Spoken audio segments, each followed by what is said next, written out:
নমস্কার বন্ধুরা, আশা করি সকলে ভালো আছেন।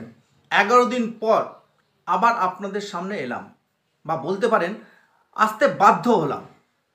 আমার টেলিগ্রাম গ্রুপে এসএসসি 2016 প্যানেল বাতিল মামলায় শিক্ষকদের মধ্যে কিছু মতপার্থক্য দেখতে পাচ্ছি, তাই বাধ্য হলাম আপনাদের সামনে পুনরায় আসতে।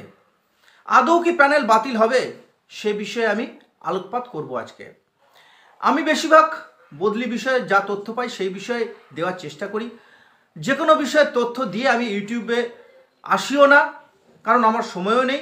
যাই হোক, যেহেতু 2016 প্যানেল বাতিল মামলায় যেদিকে মোড় নিচ্ছে রায়, এবং আমার টেলিগ্রাম গ্রুপে শিক্ষকদের মধ্যে মতপার্থক্য তৈরি হয়েছে, তা পরিষ্কার করাটা আমার কর্তব্যের মধ্যে পড়ে।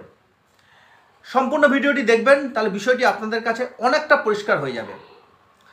দেখুন, সুপ্রিম কোর্টে এসএসসি মামলার আসল বিষয়টি কি ছিল শুরু করি। 6 মাস আগে একটি তথ্য দিয়েছিলাম আপনাদের, সংখ্যা তথ্য। আজকে আরেকটি সংখ্যা তথ্য দেব। সুপ্রিম কোর্টে এসএসসি মামলার আসল বিষয়টি কি ছিল আগে সেটি স্পষ্ট হতে হবে, আপনাদের পরিষ্কারভাবে সেটা জানতে হবে। সেটি হলো সেগ্রিগেশন, অর্থাৎ বৈধ অবৈধদের পৃথকীকরণ। আবার বলছি, বৈধ অবৈধদের পৃথকীকরণ। যোগ্য অযোগ্য কথাটা বলাটা ঠিক হবে না, সেই জন্য বলছি বৈধ অবৈধদের পৃথকীকরণ। এবার সংখ্যা তত্ত্বের গড়মিলটা কোথায়? এই সেগ্রিগেশন করার ক্ষেত্রে মূল বাধা হয়ে দাঁড়িয়েছিল। আপনারা জানেন যে নিয়োগ প্রক্রিয়ার অথরিটি কারা, বা নিয়োগ দেওয়ার অথরিটি কারা? না, 3 জন। একজনকে এসএসসি, 2 নম্বর বোর্ড, 3 নম্বর রাজ্য সরকার। এই বৈধ অবৈধদের মধ্যে সংখ্যা তত্ত্বের পার্থক্যই হচ্ছে গিয়ে মূল কারণ। কি সেই পার্থক্য?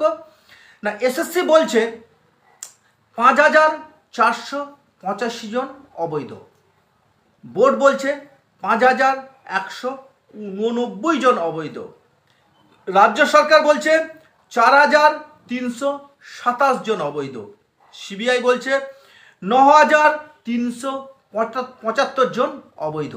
আবার একবার ভালো করে বিষয়টি শুনুন। এসএসসি বলছে 5485 জন অবৈধ, বোর্ড বলছে 5189 জন অবৈধ, রাজ্য সরকার বলছে 4227 জন অবৈধ, সিবিআই বলছে 9375 জন অবৈধ। দেখুন, এই 4টি তথ্যের কিন্তু গড়মিল দেখা দিয়েছে। এই গড়মিলই কিন্তু আসল ভয়ের কারণ ছিল। গতকালকে হিয়ারিংয়ের একটা বিষয় কিন্তু স্পষ্ট হয়ে গেছে, যেটা আপনারা সকলেই শুনেওছেন, যে কমিশন ও রাজ্য সরকারের আইনজীবী সিবিআই এর দেওয়া তথ্যকে মান্যতা দিয়েছে, এবং আর এটাও ঠিক যে সেগ্রিগেশন করা সম্ভব। সিবিআই এর দেওয়া ওএমআর এর তথ্য থেকেই কিন্তু এই সেগ্রিগেশন করা সম্ভব, অর্থাৎ পৃথকীকরণ করা সম্ভব। এটাও ঠিক, যা হিয়ারিংয়ে বুঝতে পারলাম, যে পরীক্ষায় কোনো দুর্নীতি হয়নি। এটা আমি বলছি না, কিন্তু আমি হিয়ারিংয়ের কথা বলছি, এটা আমার কথা নয়। যে পরীক্ষায় কোনো দুর্নীতি হয়নি, যা হয়েছে নিয়োগের সময় দুর্নীতি হয়েছে, আর ওএমআর শিটে দুর্নীতি হয়েছে। গতকালকে শেষ হিয়ারিং হয়েছে, এবার কেবলমাত্র জাজমেন্টের পালা। প্যানেল বাতিল হবে না হবে না তা সিজিআই বলবেন, তবে অযোগ্যদের মাঝে একজন যোগ্য যেন বঞ্চিত না হয় সেটা দেখার দায়িত্ব কিন্তু আইনের, সিজিআই এর। এইরকম তথ্য পেতে চ্যানেলকে সাবস্ক্রাইব করে অবশ্যই আমার টেলিগ্রাম গ্রুপে যুক্ত হতে ভুলবেন না, যার লিঙ্ক ভিডিও ডেসক্রিপশন বক্সে দেওয়া থাকছে। সকলে ভালো থাকবেন, সুস্থ থাকবেন, সঙ্গে থাকবেন।